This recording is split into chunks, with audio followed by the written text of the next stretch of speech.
शौच नाम 1.5 कोटी लुट दुर्नीतिर गंताघर पलटि सीएमसी आरटीए मिला सांघातिक तथ्य। शौच नाम 1.5 कोटी लुट तदंत नहले आईन आश्रय नियाजिबो। दुर्नीति को प्रश्रय नदेवा प्रसंग कही डबल इंजन सरकार को स्वच्छता को मो कटक सुरक्षा मंचर खोला चैलेंज। विजिलेंस तदंत निहाती आवश्यक।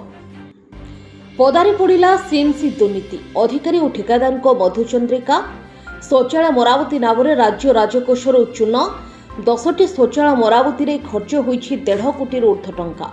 विजिलेंस तदंत नहेले आईन आश्रय नेबाटा थय। कटक महानगर निगम शौचालय मरामती करी जो व्यापक दुर्नीति करी सूचना अधिकार आईन तथ्य मिली। ए तथ्य संपूर्ण मिलना केवल 10टी टॉयलेट्र मिली। 10टी शौचालय मरामती बाबद 1.5 कोटी ऊर्ध्व टंका व्यय होती।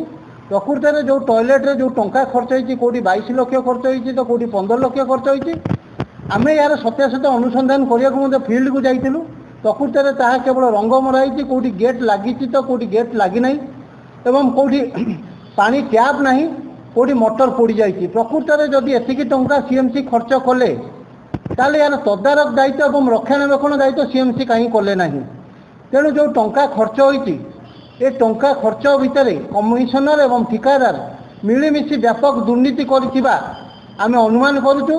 तेणु ये जो दुर्नीति होती यार आम विजिलेंस तदंत दाबी करूँ।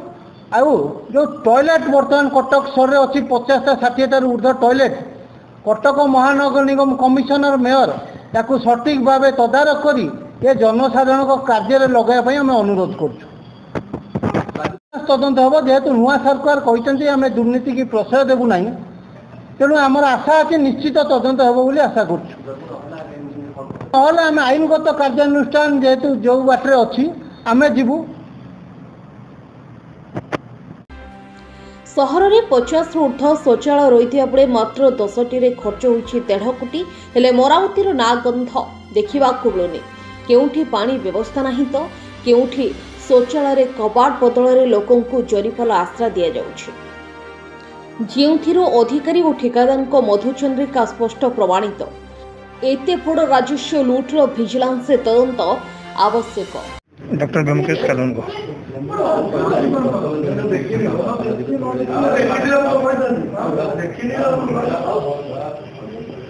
देखो आज जो सांबादिक सम्मेलन मो कटक सुरक्षा मंच तरफ रही हूँ जो शौचालय कटक सहर अच्छे से शौचालय को जितेंद्र बाबू आरटीए मागी आरटीए जो तथ्य आसी मात्र 10 कोटी टॉयलेट तथ्य आसी जार आनुमानिक मूल्य 1.5 कोटी ऊपर।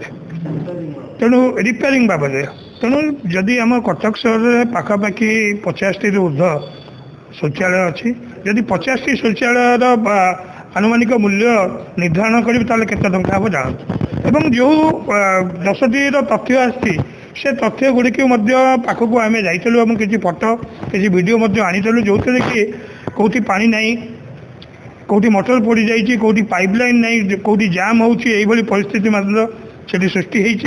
तेणु यह निश्चित भाव में सीएमसी एवं ठिकादार मानकर गोटे मधुचंद्रिकार केवल फल्स फिल होती आम अनुमान करूँ। से आम या विजिलेंस तदंत करने विजिलेंस तदंतभुक्त करने को आम अनुरोध करुचु एवं दाबी करुचु यार विजिलेंस तदंत हो निश्चित भाव में सत्य आपण समस्त लोक से गुड़िक आम जहाँ तथ्य मगेलु से तथ्य आधार आम जहाँ कहूँ कहार पछरे प्रभावशाली हाथ अच्छी किए प्रभावशाली से वो जानवर किसी ना। कारण यह हूँ जनसाधारण अर्थ। ये जनसाधारण अर्थ को जदि सठिक उपाय खर्च न होइछि निश्चित भाव में आज मो कटक सुरक्षा मंच या प्राधान्य देछि काली जनसाधारण निश्चित भाव में प्राधान्य देवे बोली मोर आशा अछि। मंजरी साहू उपसभापति मो कटक सुरक्षा मंच।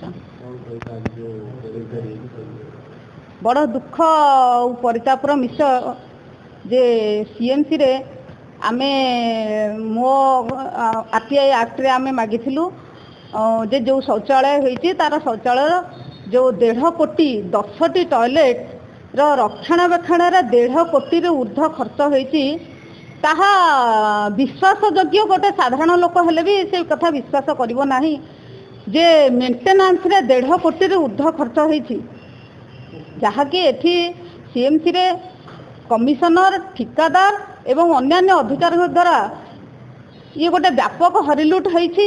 ଏବଂ ଯାହାକି ଆମେ ଆପଣଙ୍କୁ ତଥ୍ୟ ସହିତ ପ୍ରଦାନ କରୁଛୁ ଯେ ଏଭଳି ରାଜସ୍ୱକୁ କୋଭଳି ଅପବ୍ୟବହାର କରାଯାଇଛି ଏବଂ ମଧୁଚନ୍ଦ୍ରିକାରେ କେମିତି ଏଠି ହରିଲୁଟ କରାହେଇଛି ତାହାର ଉଦାହରଣ ଏଠି ବର୍ତ୍ତମାନ ଆମେ ଆପଣମାନଙ୍କ ପାଖରେ ଦେଉଛୁ।